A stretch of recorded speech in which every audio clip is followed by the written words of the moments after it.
Bienvenido a Buenos Aires.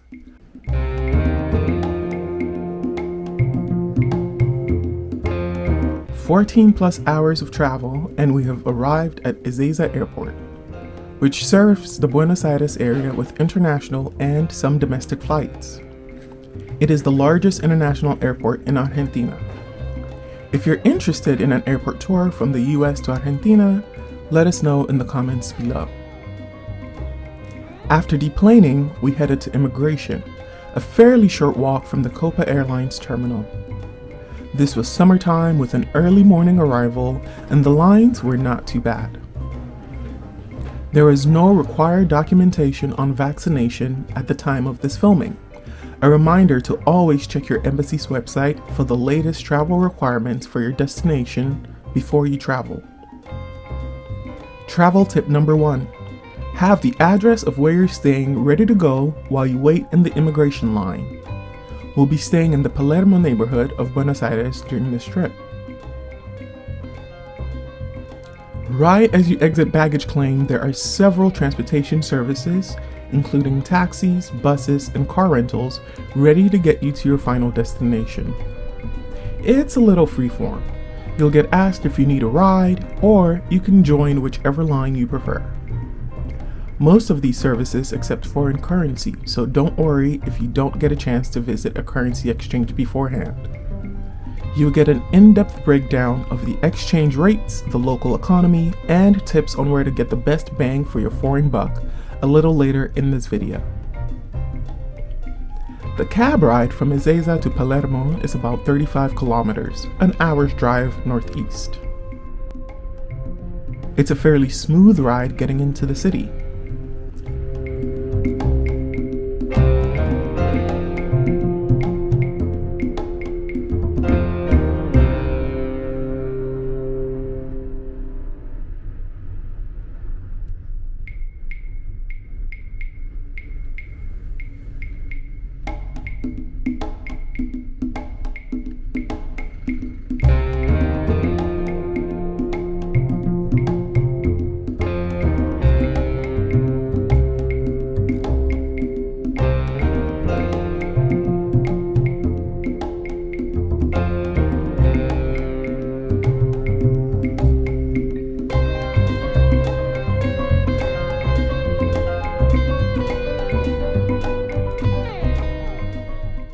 We're in Palermo. I'm about 7 minutes away from the park, so we'll take a quick walk through the neighborhood.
This is Plaza Sicilia.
Okay, you're here now. How do you reach people? The big three cell phone providers, Personal, Claro, and Movistar, have prepaid plans with some starting at 100 pesos and monthly plans for around 700 pesos. I still don't have any local currency, so now we're on a mission to change that. In Argentina, cash is king. One of the best places for tourists to exchange currency is on Florida Street in the Retiro neighborhood.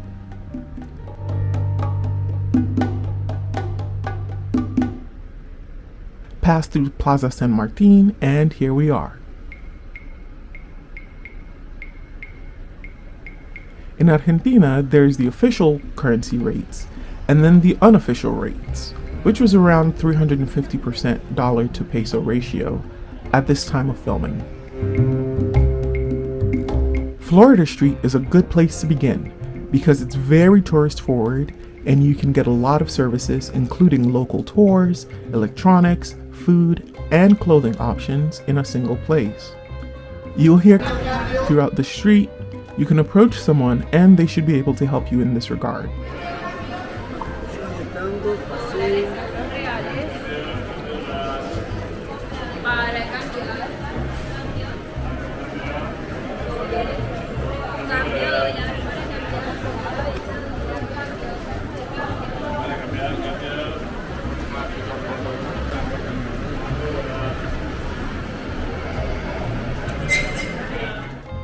Travel tip number 2. While the airport currency exchange may be convenient, check currency exchange apps like XE for official rates.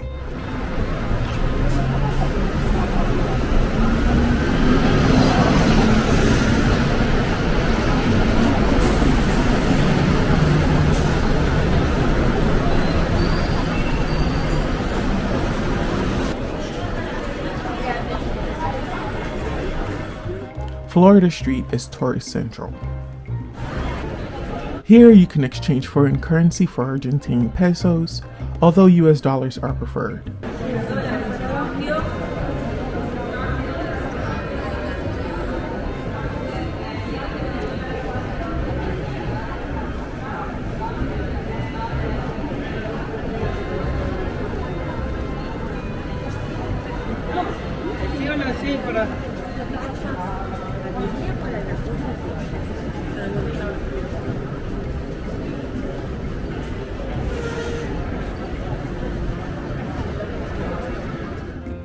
You'll find some souvenirs here on Florida Street, but for more of those, we'll head to Caminito in another video. Don't forget to subscribe and leave a comment letting us know how you're liking this video so far.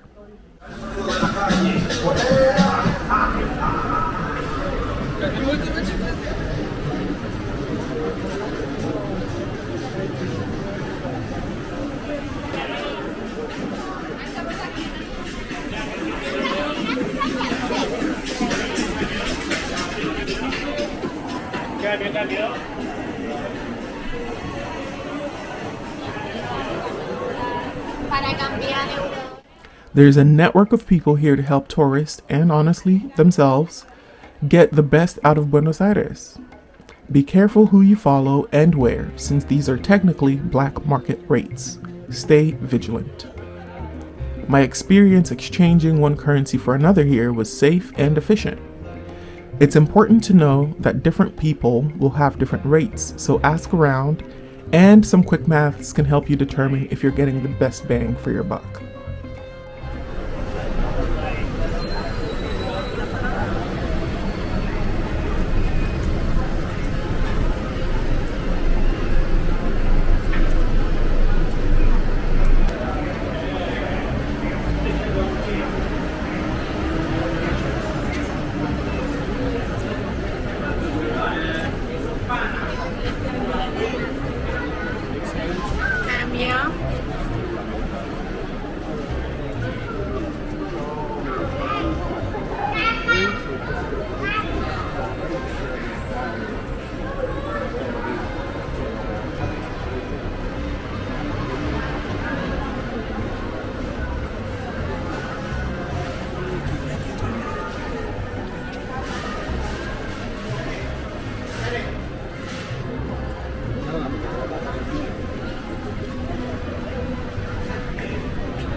Travel tip number 3. Exchange small amounts like $200 and try to shop around if you're exchanging large sums. For cell service, I would recommend getting a prepaid card and getting more data. My SIM card performed okay, and I tried to use any free public Wi-Fi I could get, including at the airport.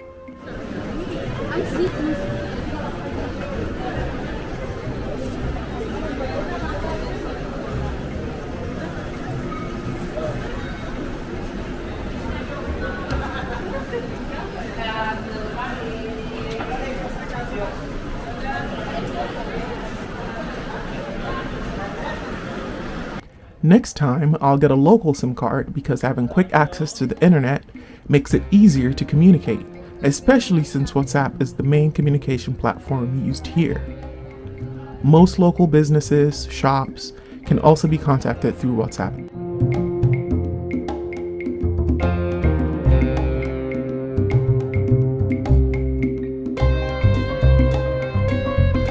One of the easiest ways to get around Buenos Aires is by using public transit.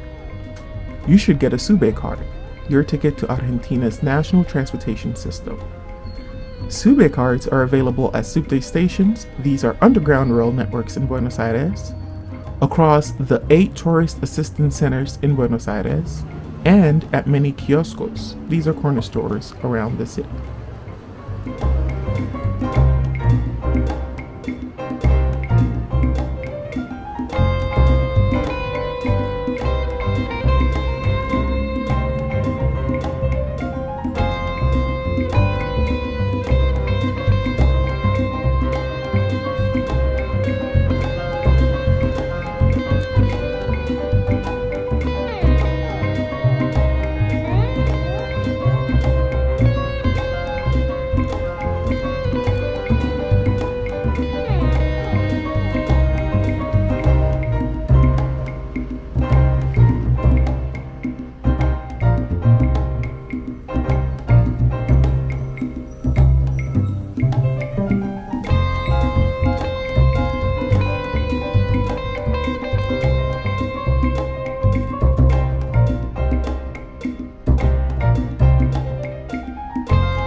Buses run 24 hours a day, 365 days a year, and cover the whole city, meaning that you rarely find yourself more than a few blocks away from a bus stop. The Metrobus is also a rapid service transit system using dedicated bus lanes to cut journey times on several of the city's main arteries. Several Metro bus stops have free Wi-Fi access. FYI.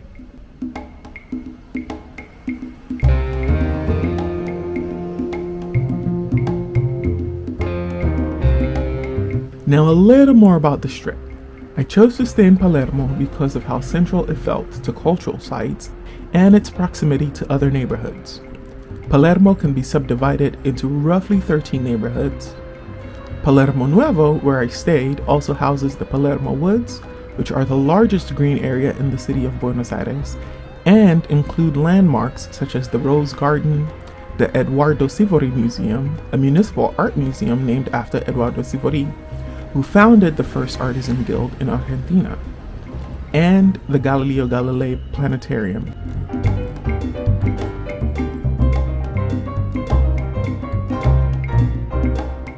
Palermo is not lacking in restaurants, activities, and sites, as it also houses some of the wealthiest population in the city.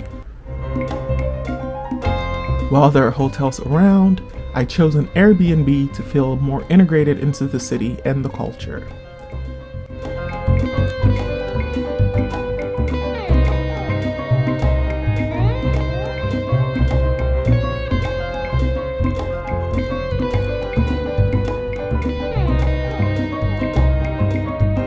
Airbnb for places in Palermo and neighboring Recoleta range for about $40 to $180 per night at the time of this filming.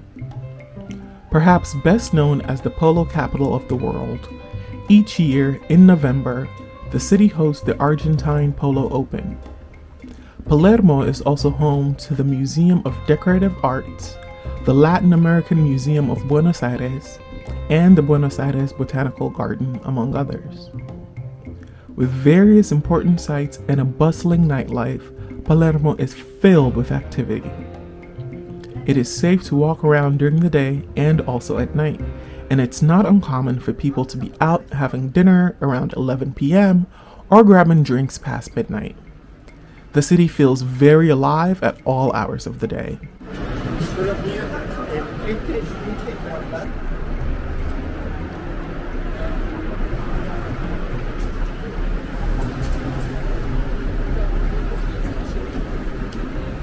I most definitely would like to visit again, see more neighborhoods, and venture into other parts of the greater Buenos Aires area, which we'll be doing in the next video, so stay tuned.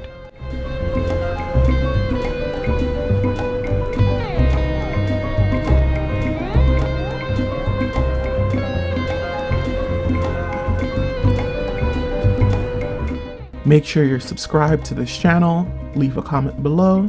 Stay tuned for more adventures.